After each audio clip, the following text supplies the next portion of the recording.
जब धरती ने पहली बार सांस ली थी, जब इंसान का नामो निशान तक नहीं था, तब अरावली पर्वत खड़ा हुआ।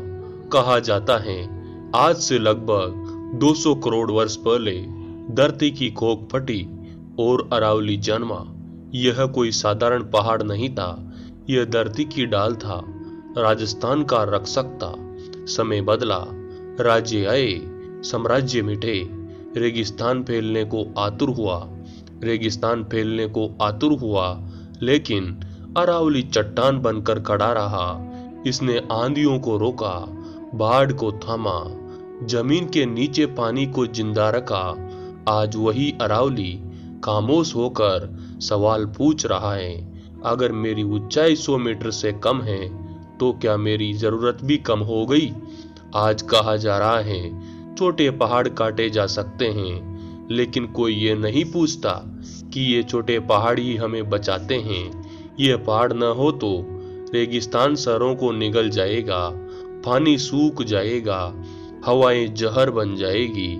अरावली कहता है, मैं ऊंचा नहीं लेकिन अमर हूँ, मैं बूढ़ा हूँ पर कमजोर नहीं।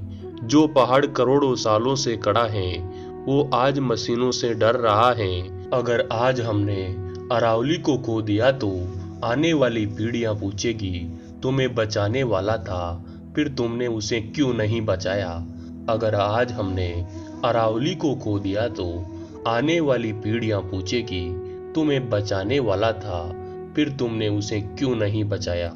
अरावली के संरक्षण को लेकर आए इन बदलावों ने उत्तर भारत के भविष्य पर एक बड़ा सवाल खड़ा कर दिया है। यह निर्णय हमारे अस्तित्व के लिए खतरनाक है, क्योंकि मरुस्थलीय के खिलाफ दीवार अरावली कोई मामूली पहाड़ नहीं, बल्कि कुदरत की बनाई ग्रीन वैली है। यह थार रेगिस्तान की रेत और गर्म हवाओं को दिल्ली, हरियाणा और यूपी के उपजाऊ मैदान की ओर बढ़ने से रोकती है।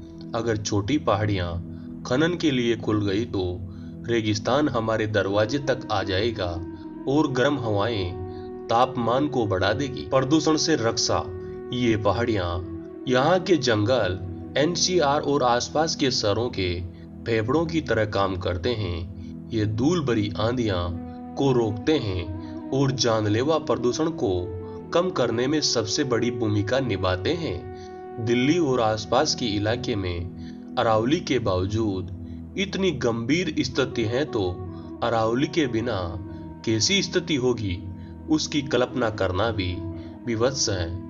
भूजल, अरावली हमारे लिए पानी का मुख्य रिचार्ज जोन है।